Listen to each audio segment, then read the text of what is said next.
Assalamualaikum warahmatullahi wabarakatuh. Innal hamdalillah nahmaduhu wa nasta'inuhu wa nastahdihi wa nastaghfiruhu wa na'udzu billahi min syururi anfusina wa min sayyiati a'malina. Man yahdihillahu fala mudhillalah wa man yudlilhu fala hadiyalah wa lan tajida lahu waliyan mursyida. Asyhadu an la ilaha illallah wahdahu la syarikalah wa asyhadu anna Muhammadan abduhu wa rasuluh. Arsalahu Allahu rahmatan lil alamin bil mu'minina raufun rahim. Allahumma salli wa sallim wa barik ala abdika wa rasulika Muhammadin wa ala alihi wa ashabihi wa man tabi'ahum bi ihsanin ila yaumiddin. Kama sallaita wa barakta ala Ibrahim wa ala ali Ibrahim fil alamin innaka Hamidum Majid.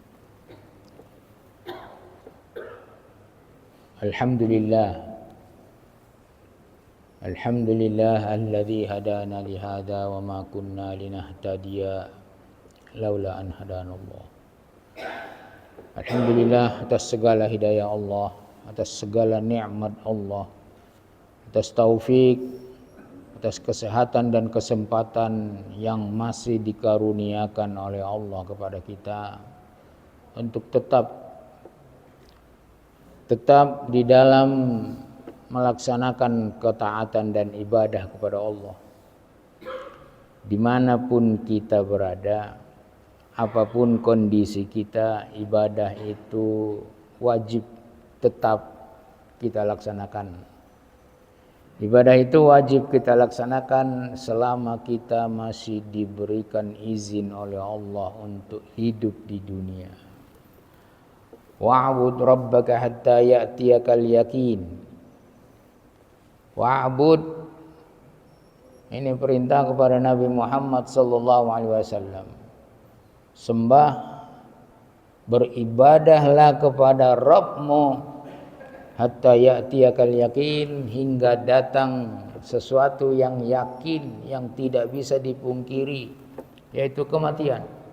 Jadi ibadah itu adalah berlanjut sampai kita dipanggil oleh Allah. Tidak ada batas ibadah, tidak ada batas-batas. Apabila seorang sudah jadi waliullah, dia tidak beribadah lagi, dia tidak sholat lagi, tidak puasa lagi, tidak haji lagi, karena dia merasa sudah dekat dengan Allah. Tidak, hatta ya'tiyakal yaqin. Makanya kita selalu meminta tolong kepada Allah atas bimbingan Rasulullah. Allahumma a'inni ala dzikrika wa syukrika wa husni ibadatika. Jangan remehkan doa ini. Ini doa Rasulullah sebagai Rasul. Doa Rasulullah ini lebih pantas kita banyak mendoakannya. Ya Allah, tolong aku, bantu aku, mudahkan untukku. Ala dzikrika, selalu bersyukur kepadamu, selalu mengingatmu, selalu zikrullah. Wa ala syukrik, kemudian selalu bersyukur atas segala nikmat yang ada pada diriku, yang datang dari orang lain, yang engkau berikan kepadaku dan aku bisa membantukan ataupun memberikan kepada orang lain. Wa husni ibadatika. Ini yang paling penting. Yang paling penting adalah supaya Allah menolong kita bisa semakin bagus ibadahnya hingga ajal tiba. Ini dia. Makanya ibadah itu kita perbagus. Habis Ramadan harus kita perbagus ibadah kita. Jangan kita tinggalkan Ramadan, ibadah Ramadan sudah bagus, tidak diperbagus lagi di bulan Syawal. Tidak. Wa husni ibadatik. perbaiki amal ibadah kita, qiyam lail kita, salat kita, zikrullah kita, tilawah kita, siam-siam sunnah untuk kita supaya Allah menolong kita.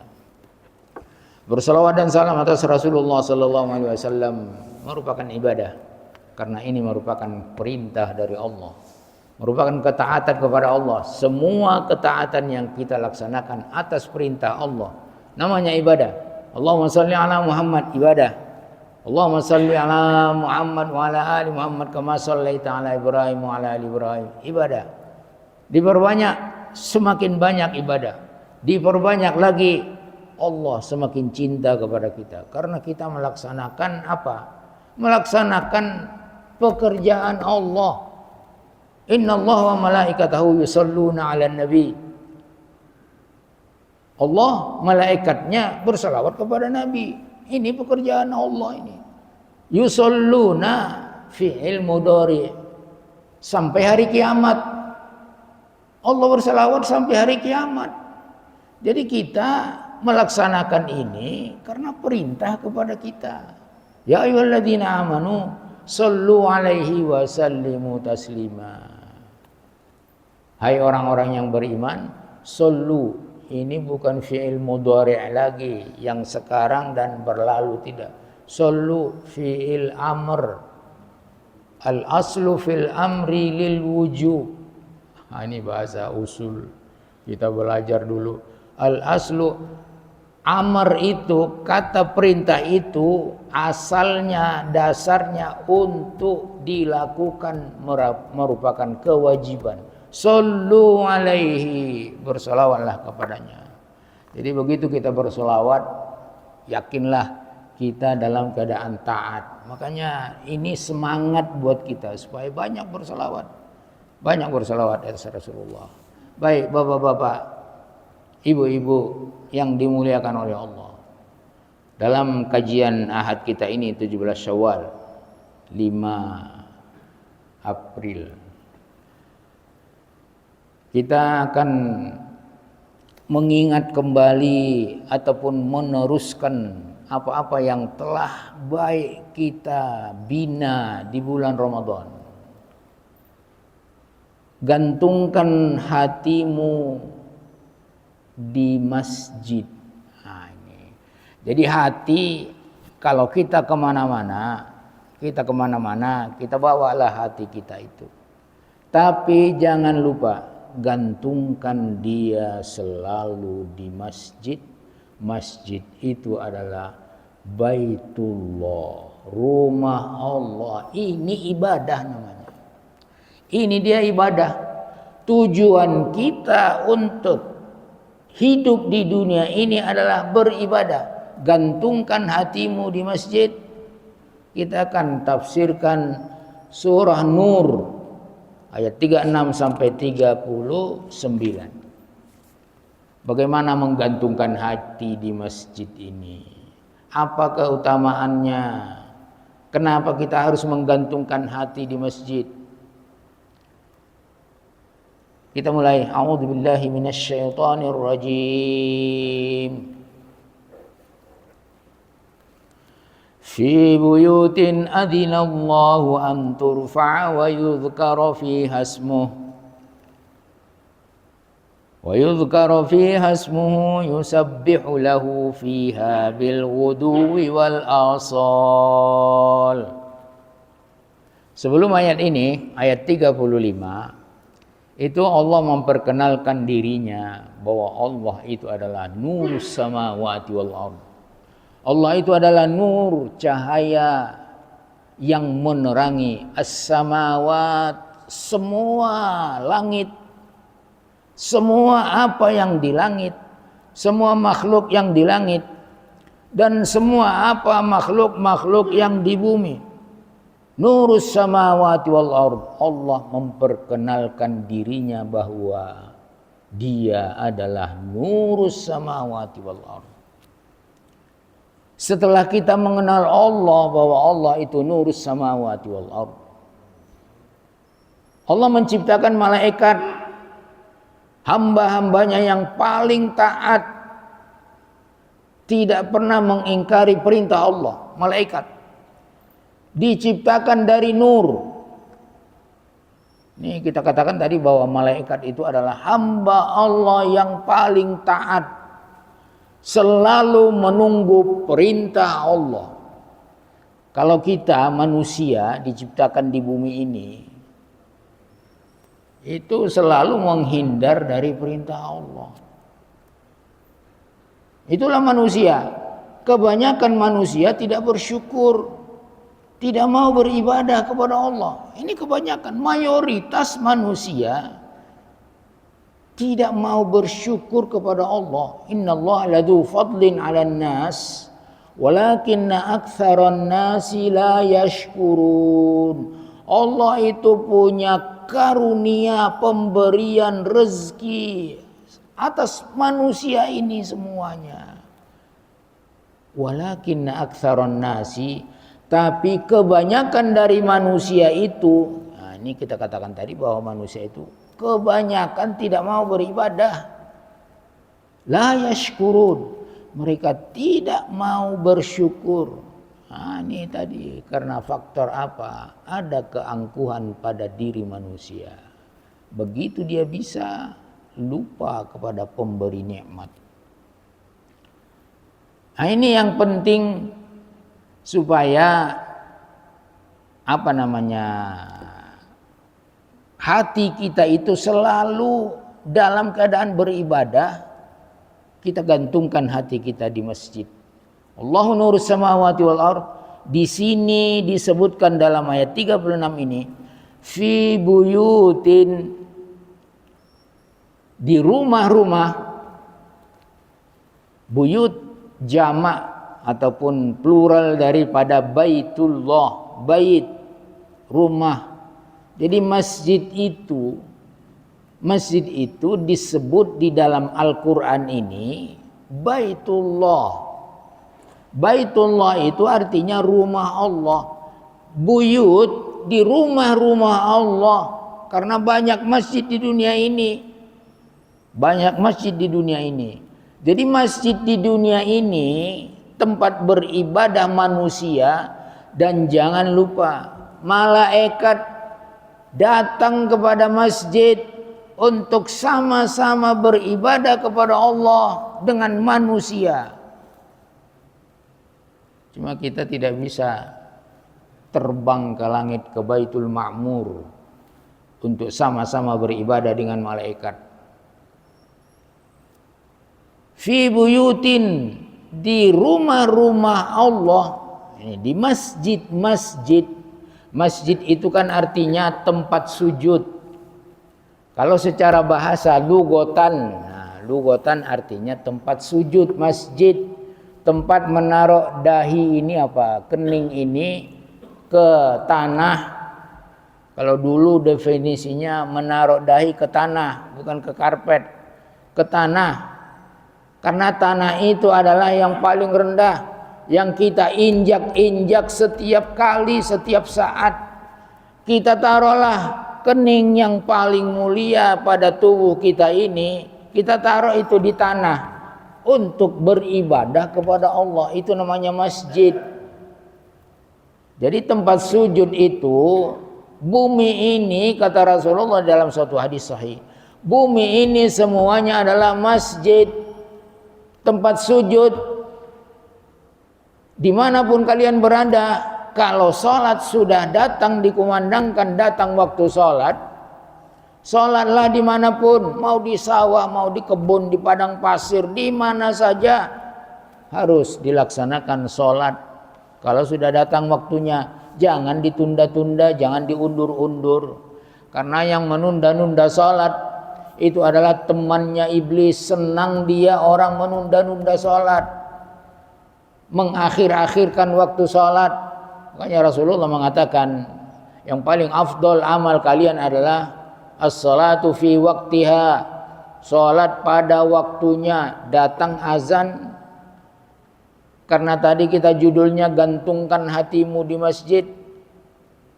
Hati kita sudah ke masjid sebelum azan pun datang. Kemanapun kita pergi, ke pasar, ke kantor, kemana, hati ini tergantung di masjid, tergantung pada sholat beribadah kepada Allah.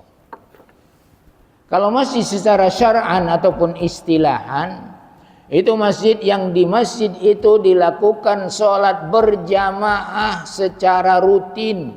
Itu masjid namanya. Jadi hukum masjid namanya, yang namanya masjid istilah ini, masjid etimologi terminologinya, itu masjid tempat sholat 5 waktu berjamaah dan rutin.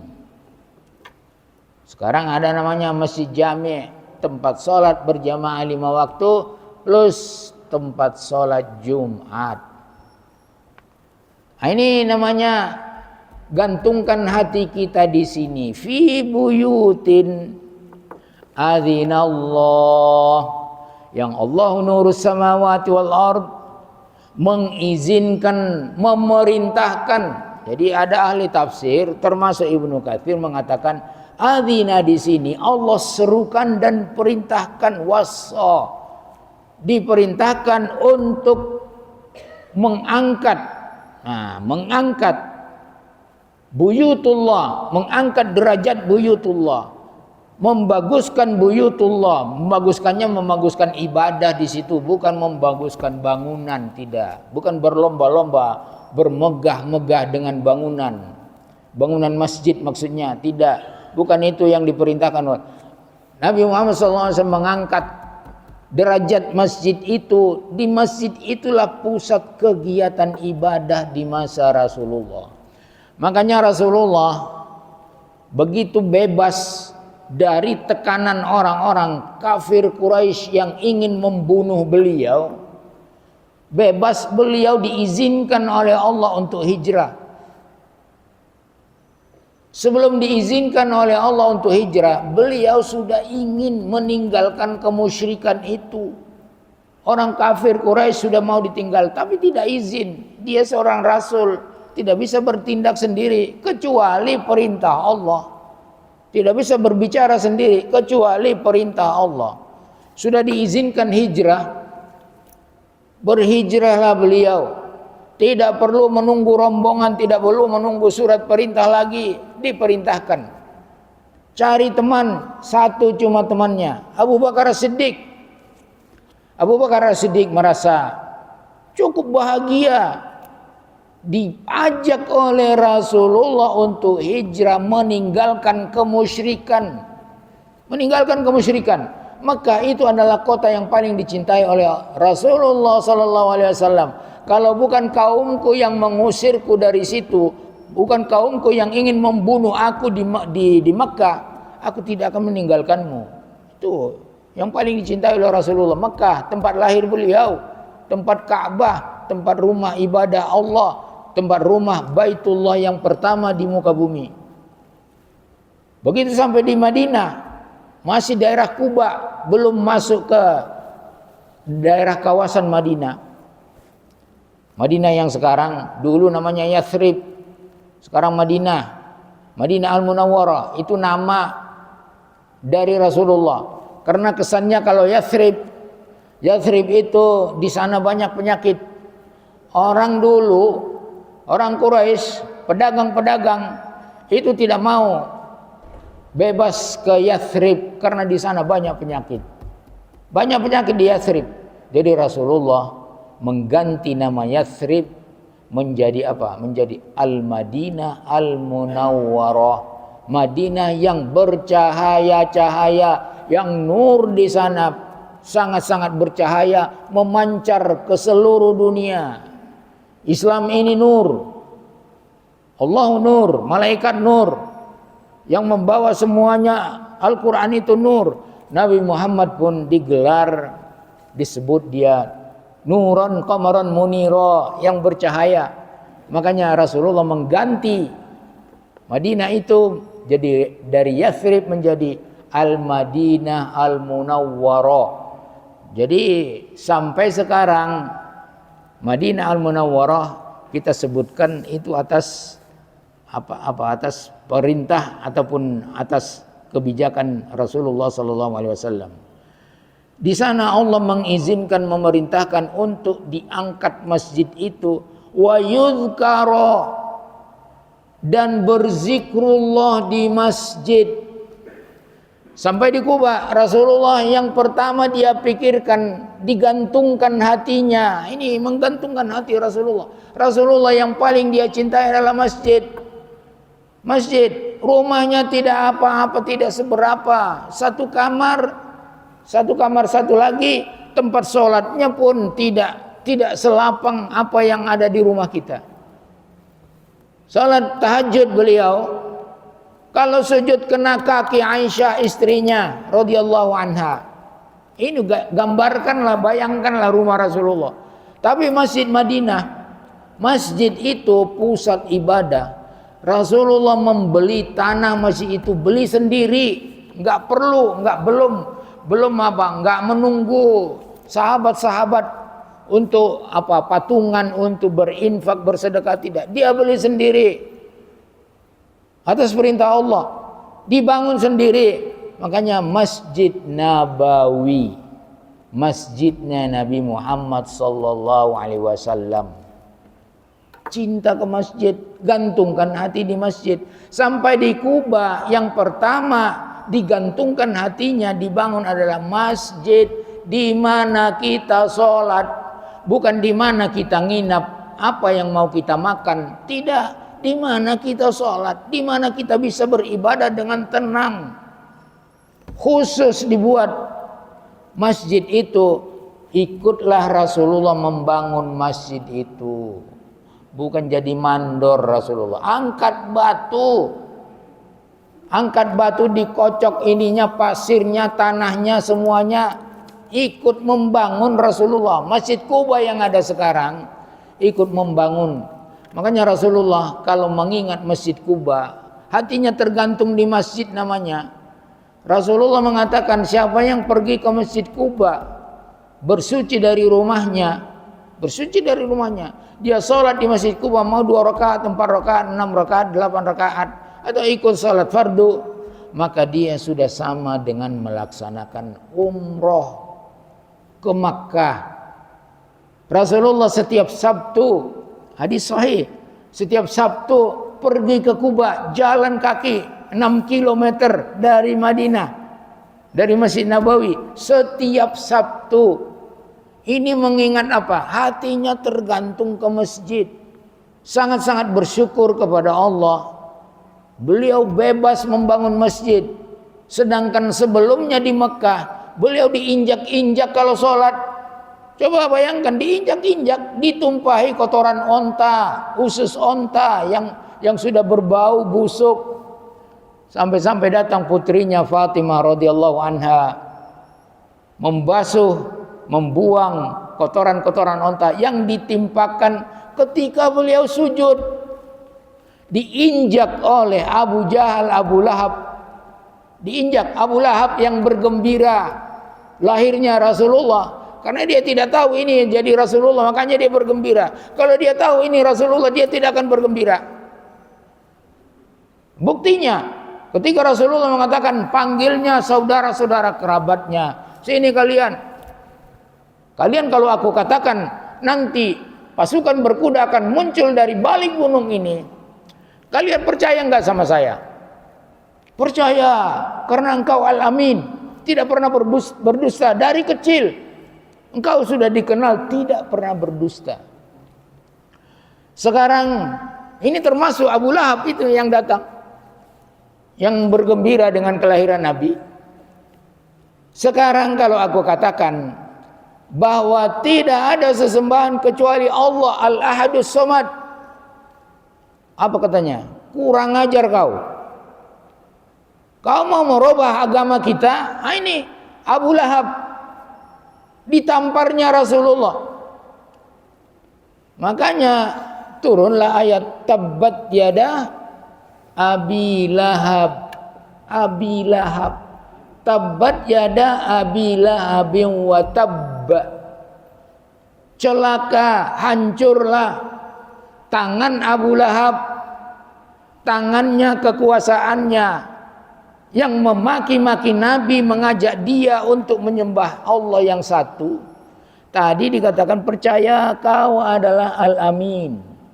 Begitu datang sesuatu yang tidak dikehendaki oleh hati dan jiwanya, kesombongannya muncul. Seperti iblis, sombongnya muncul. Allah perintahkan kepadanya, iblis, sujud kepada Adam. Perintah Allah. Rasulullah juga begitu. Perintah Allah kepada Rasulullah, wa anzir ashiratakal aqrabin. Beri peringatan ashirataka, keluarga dekatmu, bahwa saya adalah Esa. Jangan sembah patung, jangan sembah Lata, jangan sembah Uzza, jangan sembah Manata, jangan sembah yang lain-lain. Jangan, saya yang disembah. Dia datang sombongnya, kurang ajar anak kecil ini. Tadi dibilangnya amin. Begitu tidak disenanginya, langsung dibilang kurang ajar. Untuk inikah engkau mengumpulkan kami, wahai Muhammad? Ini tabbat yada abi lahabin wa tabba. Ini dikekalkan di dalam Al-Quran, surat Al-Lahab. Surat Al-Lahab. Istrinya sekalian begitu, istrinya juga menyakiti Rasulullah. Jadi inilah apa namanya? Inilah yang menggantungkan hati di masjid. Begitu senangnya Rasulullah diizinkan untuk hijrah, untuk leluasa beribadah, leluasa sujud. Dibangunnyalah tempat sujud Masjid Quba yang pertama, baru pindah ke Masjid An-Nabawi yang sekarang. Makanya Masjid Nabawi itu adalah tempat di mana kalau kita sholat di sana, itu di bawah Masjidil Haram, ganjaran amalnya sholat di sana. Masjidil Haram 100.000 kali, karena itu dibangun oleh Allah langsung, walaupun melalui tangan-tangan ataupun melalui ininya malaikatnya, melalui Nabi Adam, nabi-nabi semuanya, tapi Allah langsung yang menentukan, yang membuat ininya, Allah yang mendesain di mana tempatnya, di mana tanahnya, itu Allah, Ka'bah itu. Makanya di sana 100.000 kali. Sekali kita sholat di sana 100.000 kali. Kalau kita pergi umroh, tidak usah mikirin rugi biaya banyak. 100.000 kali. Coba bayangkan sekali sholat. Kita sampai di sana untuk umroh, umpamanya kita bisa 100 kali sholat. 100 kali 100.000, sudah nggak tahu itu hitungannya berapa kali. Kemudian di Masjid Nabawi 1.000 kali. Masjid Nabawi 1.000 kali. Setelahnya baru Masjidil Aqsa yang sekarang dikuasai oleh Yahud. Kalau ada hati kita yang tidak tergetar ketika orang Yahudi ingin menghancurkan Masjidil Aqsa, tanya iman kita. Apakah kita sudah menggantungkan hati kita di Masjidil Aqsa 500 kali, 500 ganjaran kalau masih sholat di Masjidil Aqsa. Ya Allah, mudah-mudahan Allah mengizinkan kita untuk sholat di Masjidil Aqsa. Amin. Wa yudhkaru fi ismuhu, dan berzikrullah di Baitullah, berzikrullah di masjid-masjid. Disinilah namanya kita diperintahkan oleh Allah untuk zikrullah di masjid. Masjid ini kenapa kita katakan gantungkan hatimu di masjid? Masjid ini adalah tempat yang paling suci, yang paling dicintai oleh Allah. Coba ininya, penjelasannya. Kalau masjid tempat yang dicintai oleh Allah, kita mencintai masjid, cinta kita untuk duduk berzikrullah di masjid, lama-lama cinta Allah itu lama-lama kita dapat. Ini dia. Ini apanya? Penjelasannya begitu. Kalau kita cinta masjid, Allah akan cinta kepada kita. Seorang yang sudah saling cinta, itu tidak ada batas lagi, ganjaran apapun tidak ada batasnya. Siapa yang datang ke masjid, ini dihasankan hadisnya oleh Muhammad Nasiruddin Al-Albani Syekh rahimahullah. Siapa yang datang ke masjid, dia itu sudah sama dengan menziarahi Allah. Maka wajiblah yang diziarahi Allah. Karena ini Baitullah, rumah Allah. Jadi kita datang dari rumah kita untuk ke Baitullah, ke rumah Allah yang dicintai oleh Allah. Supaya kita dicintai oleh Allah, maka wajiblah yang diziarahi Allah wajib untuk memuliakan orang yang datang berkunjung ke rumahnya. Kemuliaan yang diberikan apa? Ampunan dosa, rahmat dan ganjaran dunia akhirat. Ini ke masjid. Makanya gantungkan hatimu di masjid.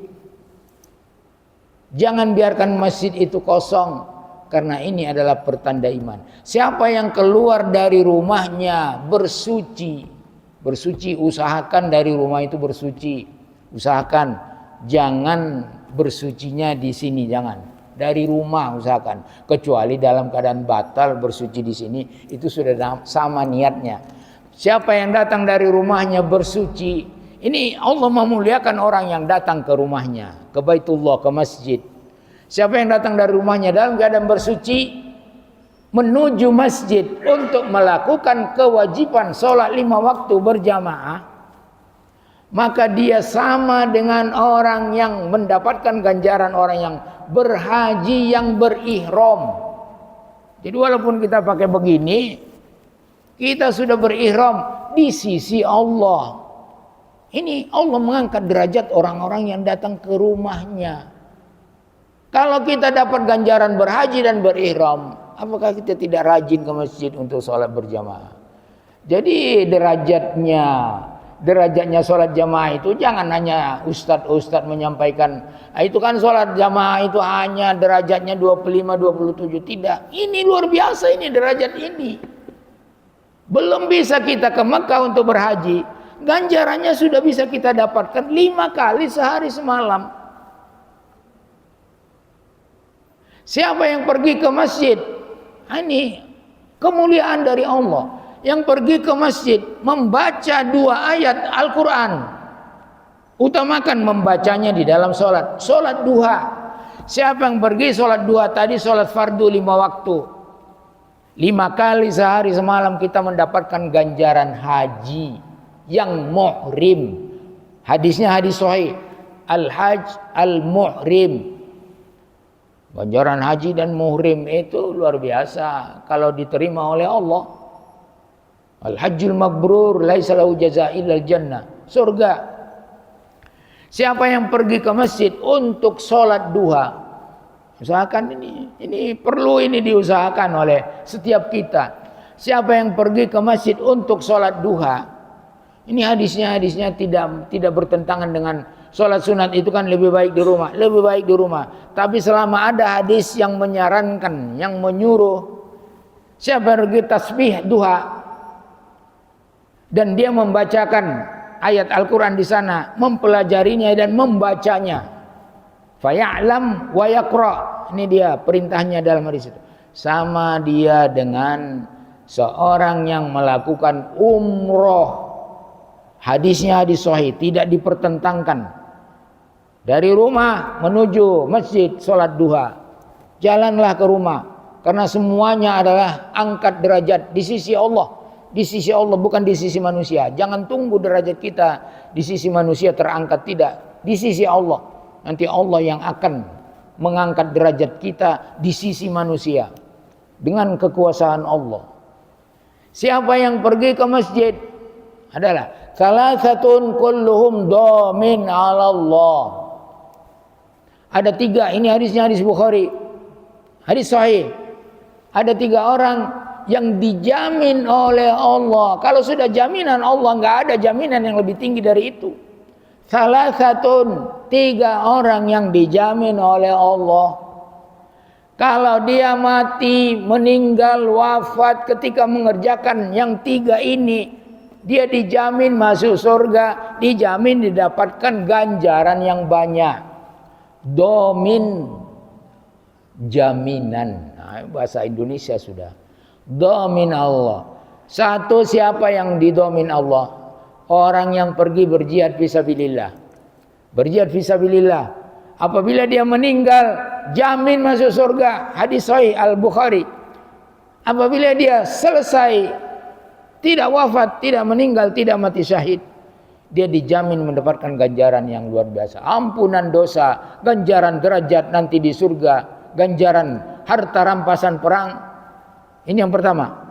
Ghazi yang kharaja, keluar dari rumahnya ghazian, berperang fi sabilillah untuk meninggikan kalimatullah la ilaha illallah. Kemudian siapa yang keluar ke masjid? Tadi kita katakan gantungkan hatimu di masjid. Ini hadis ini motivator dari Allah ini langsung, supaya kita itu jangan copot hati kita dari masjid. Siapa yang keluar ke masjid untuk sholat berjamaah, sholat fardu, yang keluar ke masjid, dalam hadis ini sebetulnya tidak ada dikatakan sholat fardu. Keluar ke masjid untuk ibadah, maka dia dijamin oleh Allah. Coba bayangkan, apa kita tidak mungkin bisa ini? Bisa kita. Cuma yang menghalangi kita untuk tidak begini, tidak menggantungkan hati di masjid, yang menghalangi kita itu iblis. Iblis itu tidak senang kita ke masjid. Iblis itu tidak senang kita sujud. Iblis itu tidak senang kalau kita zikrullah. Iblis itu tidak senang kalau kita bersyukur kepada Allah. Tidak senang dia. Dia paling benci kepada orang yang sujud. Ini kurang ajar ini orang ini katanya. Kenapa? Dia disuruh sujud, dia sujud, dia dapat surga. Saya disuruh sujud, saya tidak mau sujud, saya dapat neraka. Ini ucapan iblis. Diberitahu kepada kita melalui hadis sahih. Maka Allah menjamin dia, kalau dia wafat dalam hal ini, pergi ke masjid atau pulang ke rumahnya, dia dijamin oleh Allah masuk surga. Masih malas ke masjid. Kemudian kalau dia pulang dengan sehat, sempurna, dia dijamin oleh Allah mendapatkan ganjaran amal, ampunan dosa, karena dia menjadi tamu Allah. Allah yang akramal akramin, wajib memuliakan tamunya. Memuliakan tamu oleh Allah adalah dengan apa? Dengan ampunan dosa dan rahmat dari Allah. Dengan ganjaran yang banyak. Ganjaran ke masjid itu sangat banyak. Malah dicemburui oleh para malaikat-malaikat yang selalu taat. Malaikat-malaikat juga adalah malaikat-malaikat cinta kepada sujud masjid, cinta malaikat kepada masjid. Malah mereka cemburu kepada manusia-manusia yang diberikan oleh Allah kelebihan, yang pergi ke masjid pagi, sore, malam, kemudian dia balik ke rumahnya dalam keadaan sehat. Kalau dia balik ke rumahnya belum sempat balik, meninggal, wajib masuk surga. Ini dicemburui oleh malaikat. Bayangkan, kita manusia dicemburui oleh Allah, malaikat, karena apa? Allah memuliakan kita. Itu masalahnya, bukan kita hebat, tidak, karena Allah memuliakan kita, memberi hidayah supaya kita rajin ke masjid. Kalau rajin ke masjid namanya rajin beribadah, rajin mengingat Allah. Rumah-rumah yang dimakmurkan oleh orang-orang mukminin. Jadi yang memakmurkan rumah-rumah Allah, masjid-masjid, hanya orang yang mukmin, yang kuat imannya. Yang kuat imannya, tidak tergoda oleh kekacauan dunia ini, tidak tergoda. Kemudian yang ketiga yang dijamin oleh Allah, bisa kita lakukan ini, kecuali barangkali yang tadi yang berperang fisabilillah. Tapi kita harus berniat dan meminta doa, berdoa kepada Allah supaya kita dimatikan, diberikan rezeki untuk mati syahid. Ini boleh. Hadis sahih. Siapa yang meminta kepada Allah supaya Allah mematikannya dalam keadaan mati syahid, Allah sudah memberikan ganjaran kepadanya walaupun dia tidak mati syahid. Yang ketiga adalah seorang laki-laki yang masuk ke rumahnya bisalam, bersalam, memberikan salam, memberikan kedamaian. Dia masuk ke rumahnya itu, rumahnya jadi damai. Selalu zikrullah di rumahnya. Assalamualaikum warahmatullah ketika masuk rumahnya. Ini yang tiga ini dijamin oleh Allah. Tidak ada jaminan yang lebih hebat daripada jaminan Allah. Ini masjid namanya, masjid. Fi buyutin wa yadhkar fi ismu yusabbihu lahu fiha bil ghuduwi wal asal. Orang-orang yang sudah merasa mengenal Allah, nurus samawati wal ard, mereka bertasbih di sana. Tasbih di dalam Al-Qur'an, para mufassirin yang mengatakan salat di sana, bertasbih di sana. Habis salat bertasbih sempurna. Habis salat fasabbih bihamdi rabbik. Bertasbihlah, salatlah.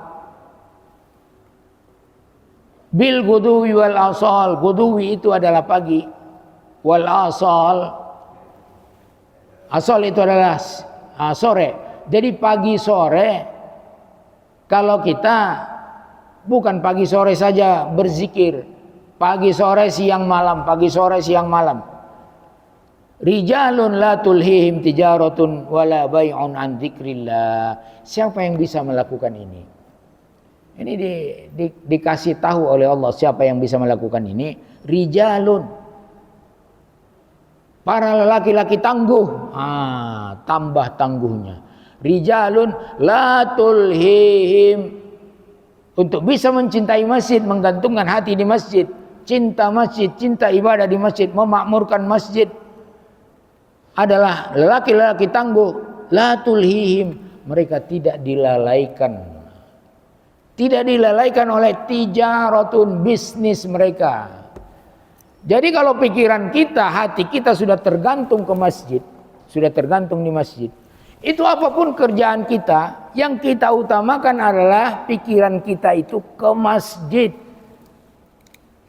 Kita dagang di pasar di mana, di toko mana, di mana, bisnis apa, online, offline.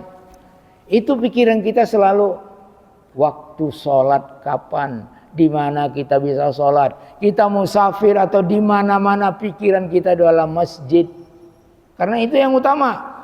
Tijarah, bisnis mereka tidak menghalangi mereka. Wala bay'un, jual beli tidak. An dzikrillah, untuk berzikrullah. Zikrullah ini adalah sholat yang diutamakan di sini. Zikrullah, mengingat Allah di dalam sholat, itu adalah zikrullah yang paling sempurna. Aqimis sholata li dzikri, dalam surat Thaha. Annahu la ilaha illa ana, kata Allah kepada Nabi Musa alaihissalatu wassalam, fa'buduni, beribadahlah hanya kepadaku wahai Musa. Wa aqimis sholata li dzikri, dan dirikanlah salat untuk berzikrullah. Jadi tidak lalai untuk salat. Sekaya apapun orangnya, sesibuk apapun orangnya, selalu mendahulukan pikirannya kepada salat, ibadah kepada Allah. Wa iqamas shalah, ini dikhususkan lagi, dirinci lagi, dan mendirikan salat. Zikrullah di mana-mana. Fadhkurullaha qiyaman wa qu'udan wa ala junubikum. Maka zikrullah kapan saja, di mana saja. Lagi tidur-tiduran, lagi mau berjalan, musafir, di jalan, di mana-mana, di kantor, jangan lupa zikrullah. Itulah yang paling baik daripada kita bengong, apalagi menggibah orang lain, apalagi mengucapkan kata-kata yang tidak ada artinya. Lebih bagus zikrullah.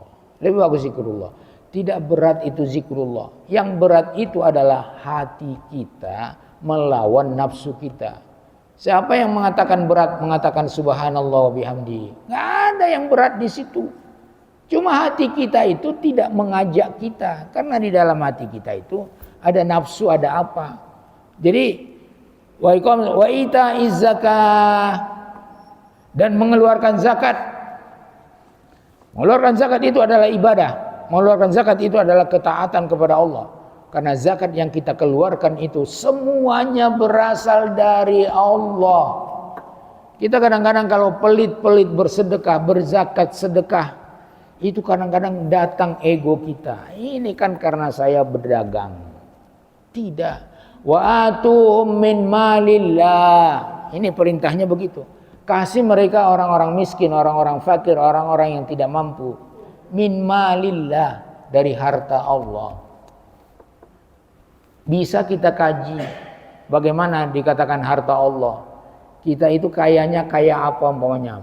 Pedagang itu kalau nggak ada orang yang beli, bisa nggak kita kaya? Lancar nggak dagang kita? Tidak. Orang beli itu ke kita. Itu siapa yang mengkutak-katik hatinya supaya beli kau ke fulan sana, ke hambaku yang sana. Itu Allah. Makanya semua yang kita dapat, kekayaan, pangkat, semuanya adalah dari Allah, izin Allah. Makanya Allah mengatakan kasih mereka dari harta yang diberikan oleh Allah kepada kalian. Jadi harta itu dari Allah. Berzakat itu adalah taat kepada Allah. Yakhafuna yawman tataqallabu fil qulub wal absar. Ini lagi yang mendorong kita supaya selalu menggantungkan hati di masjid. Apa itu? Mereka takut yauman. Ini tentunya di hari kiamat ini, hari berbangkit, hari mahsyar, hari perhitungan.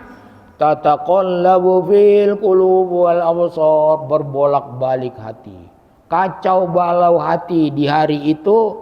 Makanya mereka menggantungkan hatinya di masjid supaya hati itu nanti di yaumul qiyamah ketika ngerinya bangkit, ketika ngerinya mahsyar tidak berbolak-balik, mendapat bantuan, perlindungan, syafaat perlindungan dari Allah. Siapa yang selalu menggantungkan hatinya di masjid, ada 7 orang yang dinaungi oleh Allah, dilindungi oleh Allah. Ketika di hari kiamat tidak ada naungan kecuali naungan Allah. Tidak ada gedung di sana, tidak ada AC, tidak ada apa-apa pun, tidak ada. Tidak ada tank baja, tidak ada, semuanya tidak ada. Di sana hanya kuasa Allah. Limanil mulkul yaum. Hari ini kekuasaan milik siapa? Lillah al-wahidul qahhar. Hanya milik Allah al-wahid yang esa, al-qahhar yang maha kuasa. Ada 7 yang dilindungi Allah. Di hari kiamat nanti tidak ada lindungan, tidak ada naungan kecuali naungan Allah. Yang ini satu. Rajulun qalbuhu mu'allaqun fil masajid. Nanti kita di yaumul qiyamah akan tenang apabila kita sudah menggantungkan hati kita di masjid. Pikiran kita itu ibadah, kapan sholat, di mana kita sholat, di mana-mana pun kita berada, yang dipikirkan adalah sholat. Kita pergi musafir dengan pesawat ke negara mana, ke negara Eropa, yang pertama kita ingat adalah bagaimana sholat di sini. Nah, itu dia mu'allaqum bil masajid. Ketika tidak ada naungan kecuali naungan Allah. Rajulun, seorang laki-laki, qalbuhu, yang hatinya mu'allaqun, digantungkannya di masjid. Fil masajid, di masjid Allah. Kenapa masajid di sini? Karena rajulun ini tadi akan pergi kemana-mana.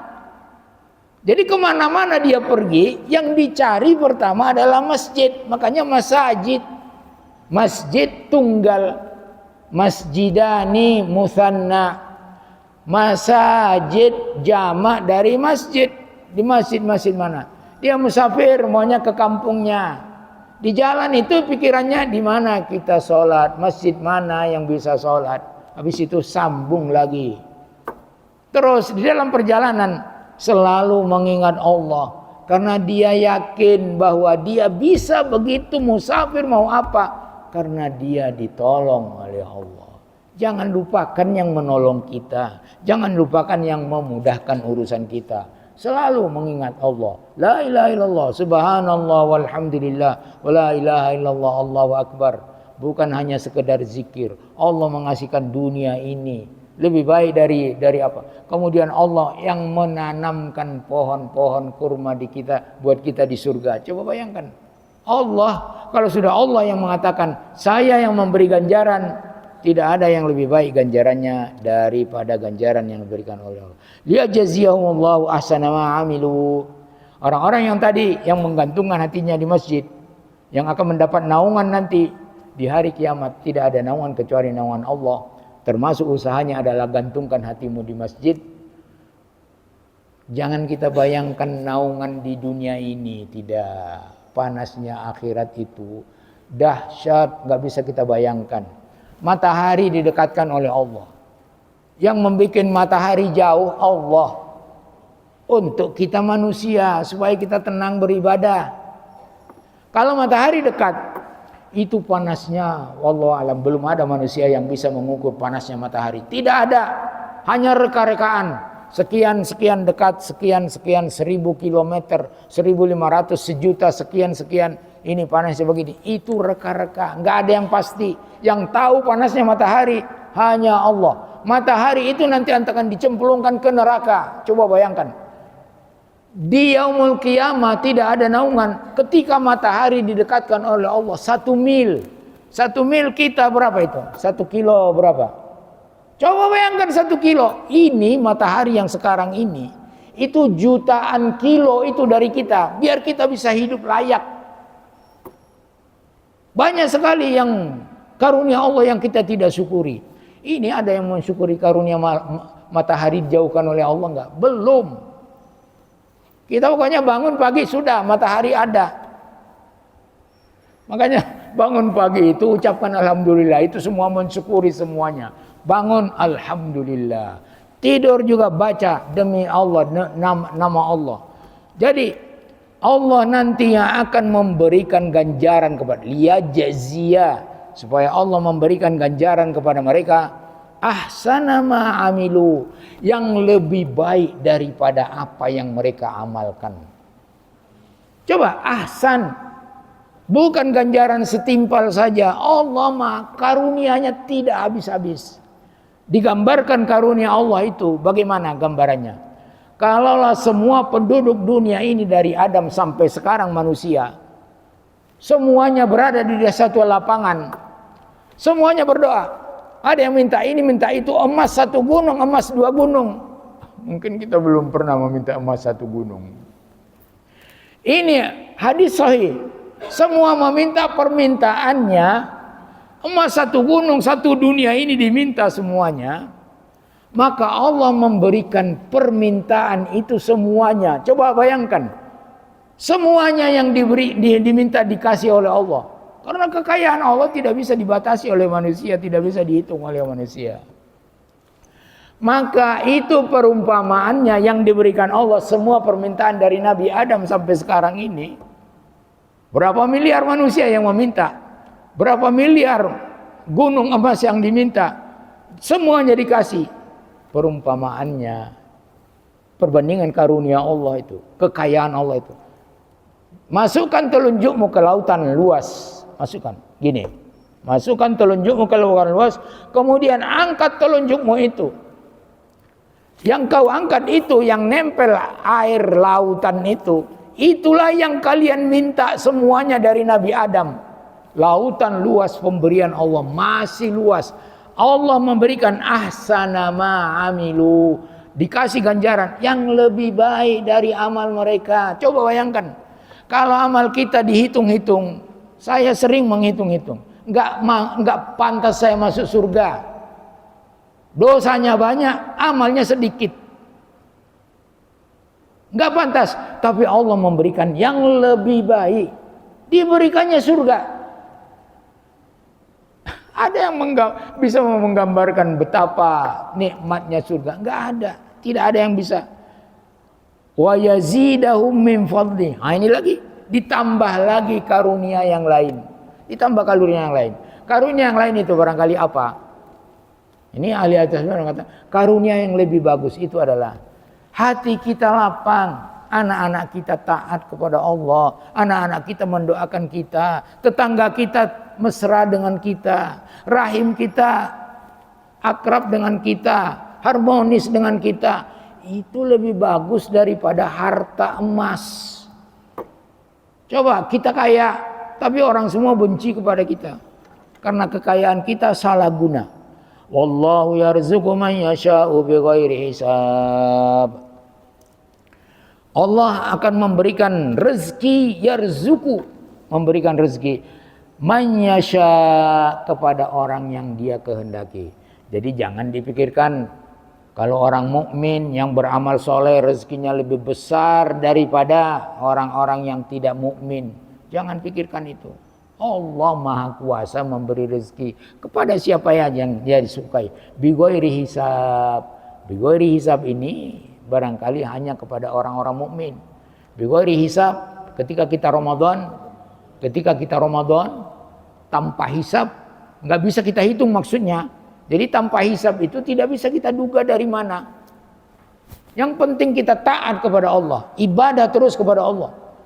Kan ada dalam hadis sahih, ya ibnu Adam, ya ibadi, sibukkan dirimu dengan ibadah. Sibukkan dirimu dengan ibadah. Saya akan memberikan kekayaan kepadamu.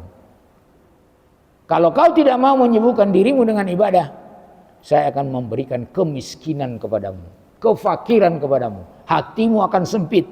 Bighairi hisab. Dulu Ramadan kita dikatakan, puasa itu adalah bagiku. Aku yang memberikan ganjarannya langsung dari Allah. Itu namanya bighairi hisab. Kita lanjutkan sebagai ayat pembanding daripada yang tadi. Orang-orang mukmin yang selalu berzikrullah, yang selalu menggantungkan hatinya di masjid. Ini pembanding. Ayat berikut adalah ayat pembanding. Walladzina kafaru. Sebaliknya orang-orang kafir walaupun mereka kelihatannya di dunia kaya-kaya, berpangkat-berpangkat, semaunya bertindak, semaunya menzalimi hamba Allah. Ini orang kafir, ini kenyataan. Orang kafir lebih banyak dari orang yang mukmin. Hanya kenyataan. Yang masuk neraka lebih banyak daripada yang masuk surga. Ini hadis-hadis sahih semua. Walladzina kafaru, orang-orang kafir, a'maluhum, amal mereka, semua amal mereka, apapun, bakti sosial ini semuanya amal orang kafir kalau tidak beriman kepada Allah, tidak beriman kepada Rasulullah Muhammad SAW, tidak beriman kepada Al-Quran yang diturunkan kepada Nabi Muhammad, kafir semua itu. Mau Yahudi, Nasrani, apa Majusi, apa semuanya kafir. Amaluhum, amal-amal mereka yang kalian indah lihat indah itu kasarobin, seperti fata morgana. Orang di padang pasir itu biasanya kehausan, karena orang dulu di padang pasir itu nggak ada yang naik mobil AC, panas terik, jalan di padang pasir kelihatan fata morgana seperti danau di kejauhan. Itu dia melihat danau itu indah sekali. Kenapa? Ada air, ada tenang, ada ini semuanya. Nikmat itu danau dari kejauhan. Begitu dia lihat dekat ke situ, tidak ada rupanya. Danau itu tidak ada. Itulah pikiran kita manusia ini tentang apa? Nikmatnya kehidupan orang kafir. Nikmatnya kehidupan orang kafir. Jangan mau berpikir, berkeinginan seperti kehidupan orang kafir yang nikmat itu. Tidak, jangan. Sama sekali jangan. Kita berdosa sama dengan mereka. Kalau mau begitu, saya mau seperti ini, saya mau seperti dia. Dia senang ya, dia banyak ininya ya. Kasarabim biqi'atin, seperti fata morgana yang di suatu tempat di padang pasir sana. Yahsabuhu az-zam'anu, orang-orang yang kehausan di padang pasir yang musafir. Yahsabuhu, dia mengira fata morgana tadi itu danau yang dia lihat dari kejauhan. Ma'an, dia kira itu air. Nikmat, dia kira itu nikmat. Harta orang kafir dia kira itu nikmat. Padahal dalam Al-Quran ini sendiri ada dikatakan, jangan kalian sangka, jangan kalian hisab, dan kalian pikirkan bahwa kekayaan orang-orang kafir yang kalian lihat mereka itu megah. Jangan kalian sangka itu nikmat buat mereka, itu azab buat mereka. Kuasa Allah. Hatta idza ja'uhu, hingga ketika mereka terburu-buru menuju ke sana, ke fata morgana itu, ke danau itu. lam yajidhu syai'a, ternyata tidak ada apa-apa.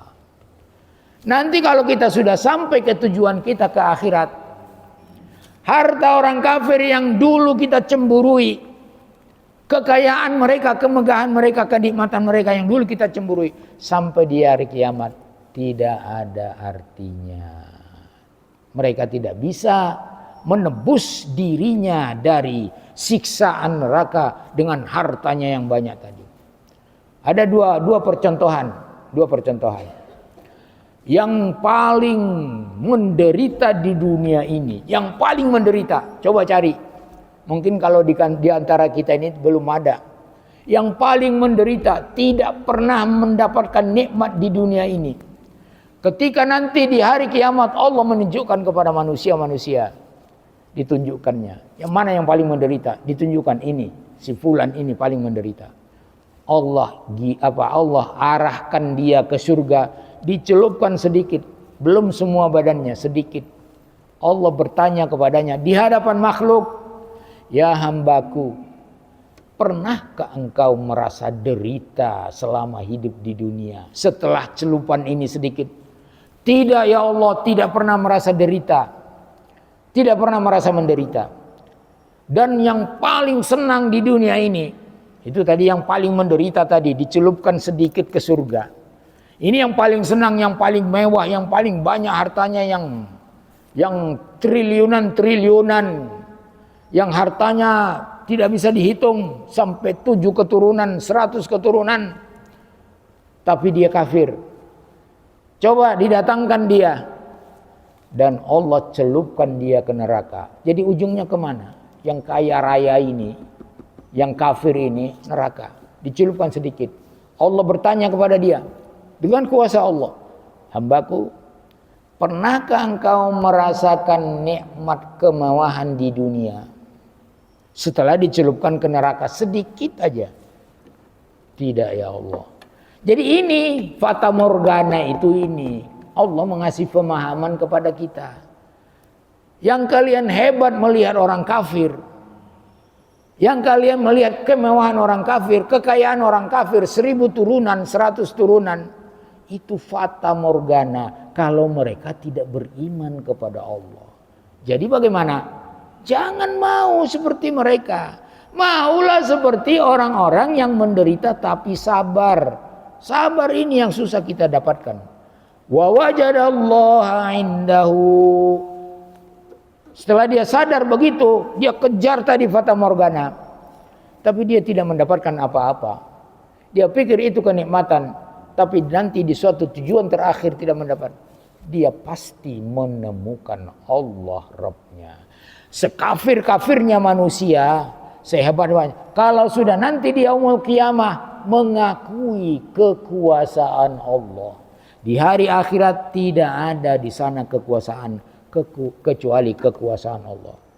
Fawaffahu hisabahu, maka Allah akan memberikan ganjaran kepada dia, ganjaran kekafiran. Tapi jadi kalau ada orang yang mengatakan begini, ada video sudah viral itu, saya tidak setuju katanya kalau orang kafir, walaupun dia kafir, yang ahli-ahli menciptakan ini, menemukan ini, masuk neraka.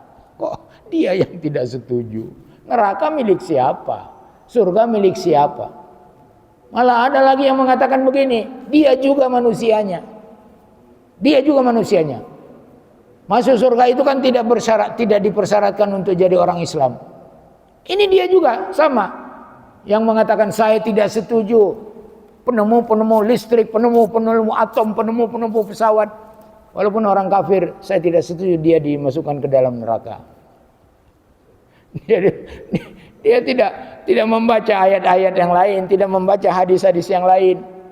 Rasulullah sudah mengatakan sebelum dia bicara, Rasulullah mengatakan, siapapun Yahudi, Nasrani dan siapapun yang mengetahui saya diutus, tahu ada Nabi Muhammad diutus membawa Al-Quran, dia tidak beriman kepadaku, sehebat apapun dia, sehebat apapun ciptaannya, sehebat apapun dermanya, pemberiannya, membantuannya kepada kemanusiaan, sehebat apapun, dia tidak beriman kepada saya, dan dia mati dalam tidak beriman kepada saya dan Al-Quran, dia masuk neraka. Apalagi yang susah dipikirkan. Nggak ada tafsir di situ.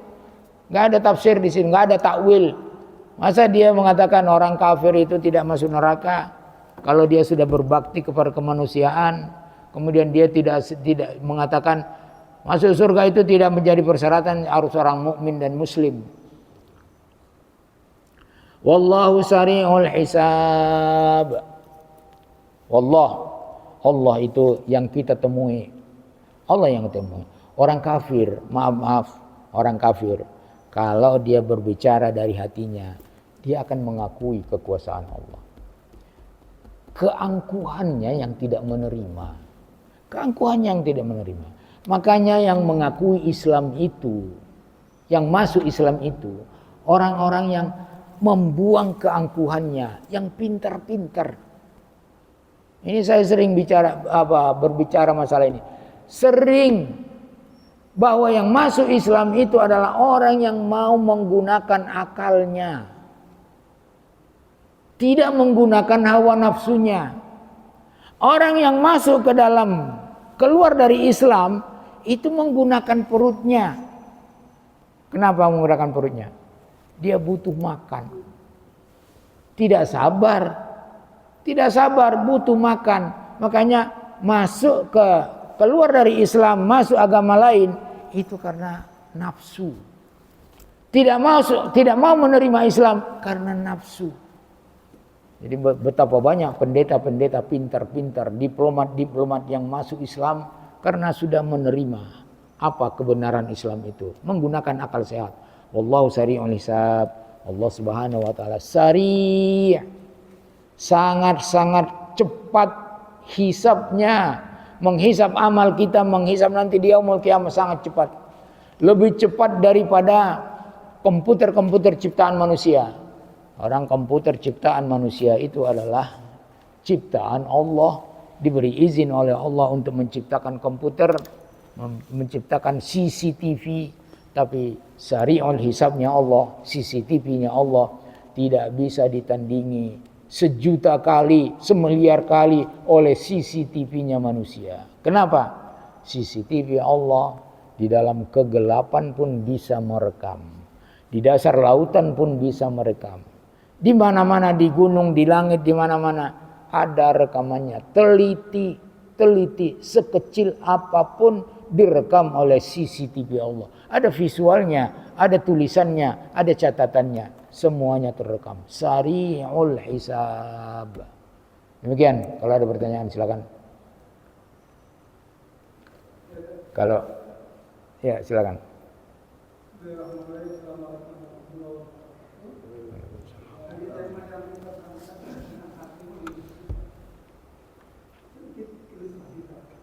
Ketika Rasulullah SAW pulang dari Islam, menyampaikan kepada sahabatnya bahwa terdengarlah teropahnya Bilal.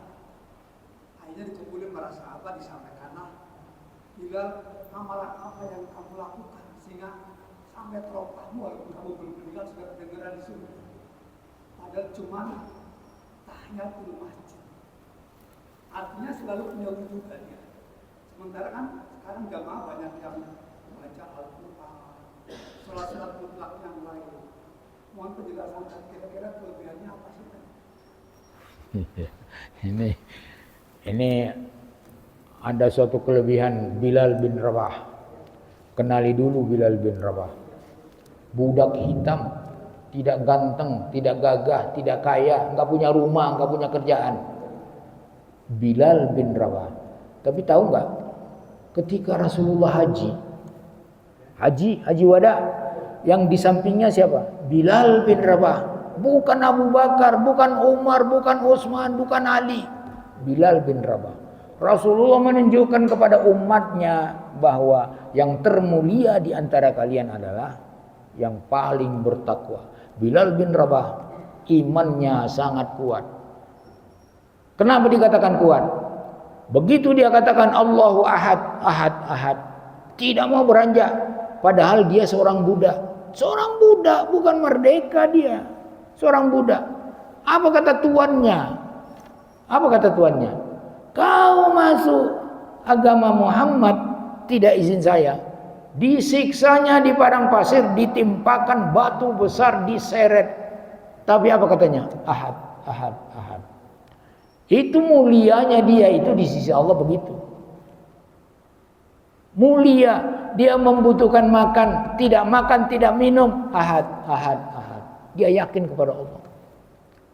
Ini kemuliaannya.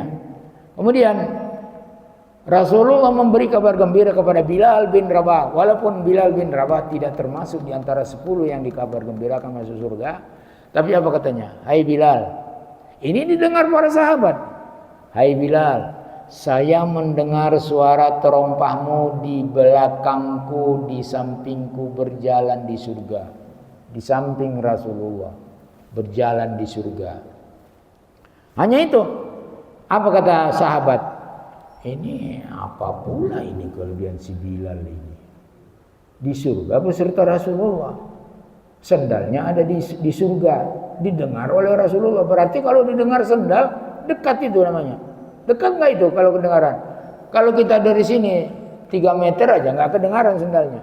Tapi kalau dekat. Sahabat penasaran. Nah, bahasa sekarang penasaran ini. Apa ini si Bilal ini? Si Bilal katanya kan, apa ini si Bilal ini? Kenapa kok bisa bersuara sendalnya dengar Rasulullah dan diperdengarkan kepada kita? Ada sahabat yang betul-betul ini ingin tahu, mendatangi Bilal. Ingin dia seperti Bilal. Ah, ini dia. Saya ingin seperti Bilal. Kenapa bukan sahabat-sahabat yang Ansor, yang mulia, yang ini, yang dikabar gembirakan begitu? Apa kata Bilal? Enggak, aku tidak punya kelebihan. Kalian kenal siapa saya? Cuma Bilal itu muazzin Rasulullah. Muazzin itu namanya apa? Yang azan. Jadi yang berhak datang mengetuk pintu Rasulullah. Rasulullah tidak pernah sholat sunnah di masjid. Nah ini harus, maaf ini saya ini dulu saya ucapkan ini. Rasulullah tidak pernah sholat sunnah di masjid. Kalau ada orang yang mengatakan itu tidak pernah dilakukan oleh Rasulullah, itu bid'ah. Kalau dia sholat sunnah di masjid, bid'ah. Karena nggak pernah dilakukan oleh Rasulullah. Bagaimana kita katakan semua yang tidak pernah dilakukan oleh Rasulullah bid'ah?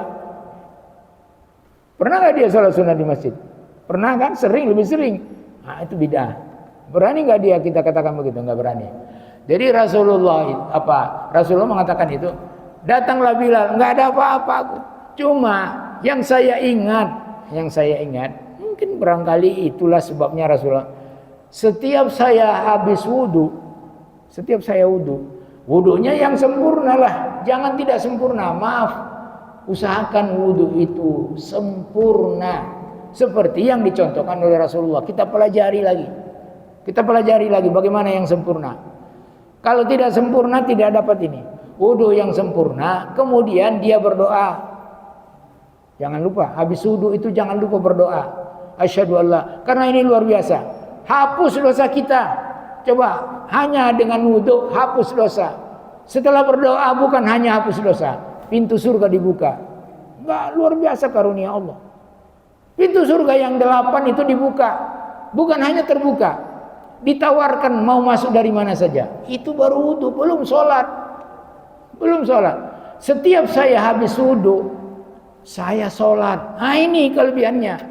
Jadi kita kalau melakukan itu, ingin meniru supaya sendal kita juga didengar oleh Rasulullah di surga. Di surga berarti dekat dengan Rasulullah. Boleh, berdiri begitu boleh. Jadi itu rahasianya. Habis wudu, usahakan berdoa, wudu yang sempurna. Niat wudu tidak ada dalam hadis. Niat wudu hanya yang ada dalam hadis hanya bismillah. Itu pun kalau jumhur ulama mengatakan tidak wajib. Jadi istilahnya kalau kita lupa bismillah berwudu langsung tetap sah wudunya. Tapi kalau kita bismillah sempurnakan wudu, semua dosa kita keluar. Ini saya katakan dosa-dosanya keluar dari ujung kukunya, ujung kuku kaki. Semua yang kita usap itu keluar sempurna. Jangan hanya begini, maaf. Saya selalu memperhatikan lebih banyak. Hanya begini. Jangan usap. Apa sih susahnya? Apa sih susahnya? Apa takut rambutnya acak-acakan? Sisir lagi. Acak-acakan di depan manusia, tapi tidak acak-acakan di depan Allah. Doa asyhadu an la ilaha illallah. Boleh angkat tangan, boleh tidak angkat tangan. Tidak angkat tangan lebih sunnah. Mau angkat tangan boleh, karena kita berdoa. Asyhadu an la ilaha illallah wahdahu la syarika lahu wa asyhadu anna Muhammadan abduhu wa rasuluh. Allahumma ij'alni minat tawwabin waj'alni minal mutatahhirin. Sampai di situ sudah pas. Terbuka pintu surga yang 8, kemudian ditawarkan mau masuk dari mana, kemudian sholat, diampunilah dosanya setelah sholat itu. Coba bayangkan, karunia Allah luar biasa. Ini bukan karunia harta, bukan emas, tapi tenang hidup kita di yaumul qiyamah, nanti kita dekat dengan Rasulullah. Itu tidak bisa dibayar. Kan? Ada satu lagi, kalau tidak kita cukupkan. Wabillahi taufiq wal hidayah. Subhanakallahumma wa bihamdika asyhadu an la ilaha illa anta astaghfiruka wa atubu ilaik. Wassalamualaikum warahmatullahi wabarakatuh.